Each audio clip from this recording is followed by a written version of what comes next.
Hi guys, நம்ம எங்கே போகிறோன்னு கண்டுபிடிங்க. ஆமாங்க, நம்ம செஞ்சியில் இருந்து ஒரு 2-3 கிலோமீட்டர்ஸில் மேலச்சேரியில் இருக்கிற ஸ்ரீ பச்சையம்மன் ஆலயத்துக்கு தாங்க நம்ம போயிட்டுருக்கோம். என்னப்பா காட்டுக்குள்ளே போகிறீங்களேன்னு கேட்குறீங்களா? ஆமாங்க, இந்த ஆலயம் வந்து காட்டுக்குள்ளே தாங்க இருக்குது. பார்த்திங்கன்னா மலை மரம் இதை மட்டும்தாங்க இதை சுற்றி இருக்குமே. இந்த கோவிலுக்கு போகணும் அப்படின்னிங்கன்னா ஆட்டோ, பைக்கு இல்லை நடந்து மட்டும்தாங்க போக முடியும். பஸ்ஸு வசதிலாம் இல்லைங்க. ஏன்னா வந்து ஃபுல்லாக மரம் அதெல்லாம் இருக்கிறனால பஸ்ஸெல்லாம் வராதுங்க இந்த சைடு. பார்த்திங்களா, லட்டு அவங்க டாடா வந்து ஃபஸ்ட்டு கிளம்பிட்டாங்க. சரி, நம்ம வந்து வீடியோ எடுக்கிறனால அவங்க பின்னாடியே போகலாம் அப்படின்ட்டு நான் போயிட்டுருந்தேன். லெஃப்ட் ஹேண்ட் சைட் பார்த்திங்கன்னா முனீஸ்வரன்லாம் சாமிங்க இருந்தாங்க. அப்புறம் லட்டுக்கு அவங்க அப்பா வந்து சொல்லி கொடுத்துக்கிட்டே போயிருந்தார். ரைட் ஹேண்ட் சைட் பார்த்திங்கன்னா குதிரை, யானை இதெல்லாம் இருந்துச்சுங்க. பொங்கல் வைக்கிறவங்க பொங்கல் வச்சுட்ருக்காங்க. எவ்வளோ கூட்டம் பார்த்திங்களா இந்த கோவிலில்.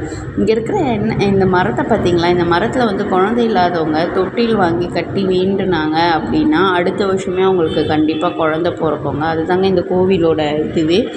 அப்புறம் பார்த்திங்கன்னா லட்டு அவங்க டாடாவும் வந்து போயிட்டே இருக்காங்க. அப்புறம் பார்த்திங்கன்னா முனீஸ்வரனை வந்து கும்பிட்றதுக்காக லட்டு கூட்டிகிட்டு அவங்க டேடி போயிட்டு இருந்தாங்க. முனீஸ்வரனையும் கும்பிட்டாச்சு நம்ம ஃபஸ்ட்டு. அப்புறம் என்னடா இவர் ஒரே கத்திகிட்டே இருக்காரேன்னு பார்த்தா குரங்குங்க தொல்லை ரொம்ப அதிகங்க. சாமி கும்பிடவே விடலைங்க. அவர் கொம்பு எடுத்து அதை அடிக்க போயிட்டு இருந்தார். சரி, அப்புறம் ஸ்லிப்பரை கட்டிட்டு போகலாம் கோவிலுக்குள்ளே. இது தாங்க வந்து கோவிலுக்குள்ளே போகிறதுக்கான என்ட்ரன்ஸ் வழி. இப்படி தாங்க குனிஞ்சு போகணுமே இந்த கோவிலுக்கு.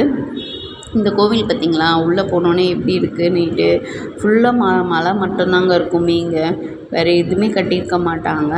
அப்புறம் பார்த்திங்க, நான் லெஃப்ட் ஹேண்ட் சைடில் விநாயகருங்க ஃபஸ்ட்டு எடுத்தோன்னே விநாயகர். ஏன்னா நம்மளோட முதல் கடவுளே வந்து விநாயகர் தானாங்க. அதனால் சரி, நான் லட்டு அவங்க டாடாவும் வந்து விநாயகரை கும்பிட்டுட்டு பிரசாதம் எடுத்துக்கிட்டு உள்ளே போகிறாங்க. பார்த்திங்க அப்படின்னா ரைட் ஹேண்ட் சைடில் வந்து நந்தி இருந்தாங்க. இது தாங்க உள்ளே போகிறதுக்கான வழியே. பார்த்திங்களா, போர்டு பார்த்திங்களா, ஸ்ரீ பச்சையம்மன் ஆலயம் மேலச்சேரி. இது தாங்க உள்ளே போனோன்னே போகிறதுக்கான வழியே இவங்க தாங்க நம்ம பச்சையம்மா.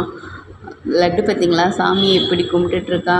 சாமியெல்லாம் கும்பிட்டு முடிச்சுட்டு நாங்கள் வெளியே வந்தோன்னே குரங்கு பார்த்திங்களாங்க, அதோட குட்டியை எவ்வளோ அழகாக கூட்டிகிட்டு போயிட்டுருக்கு. செம்ம நிறைய குரங்குங்க. லட்டு வந்து இதான் ஃபஸ்ட் டைம் வந்து குரங்குங்களை பார்க்குது. நாங்கள் நினச்சோம் பயப்படுவாங்க அந்த அம்மானிட்டு. ஆனால் குரங்குங்க கிட்டலாம் போயிட்டு ஜாலியாக அந்த அம்மா விளையாடின்னு இருந்தாங்களாம். அவங்க அப்பா கூட வந்து அவங்க அப்பா தூக்கி வச்சுட்ருக்கோம், இந்த அம்மா விளையாடிட்டு இருந்தாங்க. இதெல்லாம் ஜாலியாக என்ஜாய் பண்ணிவிட்டு நாங்கள் கிளம்பிட்டோம். பார்த்திங்களா, எவ்வளோ பச்சை பச்சேன்னு இருக்குது மரங்கள்லாம். எவ்வளோ அழகாக இருக்குல்லங்க. கிராமம்னாலே ஒரு அழகு தாங்க. மரம் செடியெலாம் இருக்குல்லங்க. தண்ணிலாம் இருந்துச்சுங்க குளத்துல. ஓகேங்களா, இந்த வீடியோ பிடிச்சிருந்தா சப்ஸ்கிரைப் பண்ணுங்கள். பாய்.